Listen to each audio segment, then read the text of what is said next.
وما خلقت الجن والإنس إلا ليعبدون.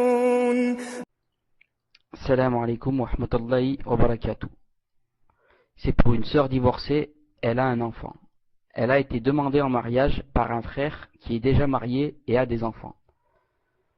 Ils étaient d'accord tous deux sur les conditions de chacun. Mais ensuite, il a ajouté d'autres conditions. Le frère a ajouté d'autres conditions.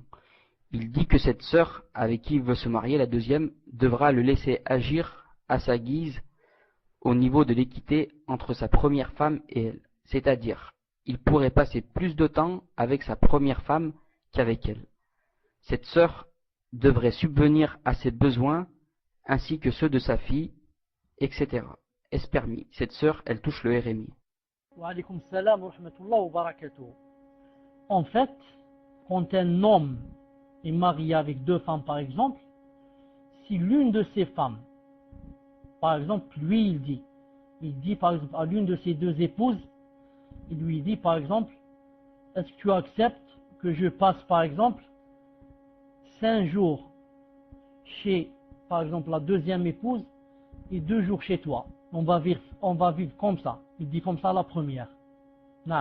Et si la première accepte, ou bien il dit à la deuxième, je vais vivre par exemple 5 jours chez la première et 2 jours chez toi.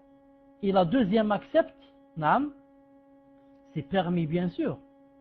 Ce qui est interdit, c'est quand les deux demandent leurs droits. On est obligé de leur donner leur droit, qui est passer une nuit, chaque jour ou chaque nuit avec une épouse. Une nuit ici, une nuit là-bas, une nuit ici, une nuit là-bas, et comme ça. Mais maintenant, si lui, il dit par exemple, je veux rester par exemple 1 mois chez la première épouse, et la deuxième épouse dit, d'accord, j'accepte, il n'y a pas de problème. Maintenant, il n'y a plus de problème, car c'est elle qui s'est désistée et elle s'est rétractée de ses droits. Quel est le dalil? Le dalil, c'est l'épouse du messager d'Allah qui s'appelait Saouda bint Zam'a, radiyallahu ta'ala anha, une des mères des croyants. Elle a dit à Rasulullah sallallahu alayhi wa sallam,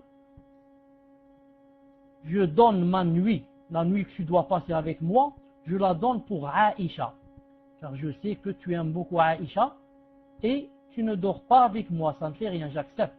Mais ne me divorce pas, car il voulait la divorcer, ne me divorce pas, car je voudrais être ton épouse demain au paradis.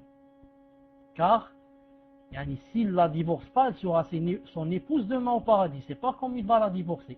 Elle a accepté donc, de quoi? De se désister, de se rétracter de ses droits, à condition, pour gagner qu'elle soit son épouse. Donc je dis à la sœur, cela dépend de toi. Si toi tu acceptes qu'il reste beaucoup avec l'autre, ou bien je ne sais pas ce qu'il fasse avec l'autre, et toi tu acceptes, il n'y a aucun problème, Inch'Allah Ta'ala. C'est à toi de voir si tu acceptes ou pas. Naam, tfadl Inch'Allah, le suivant.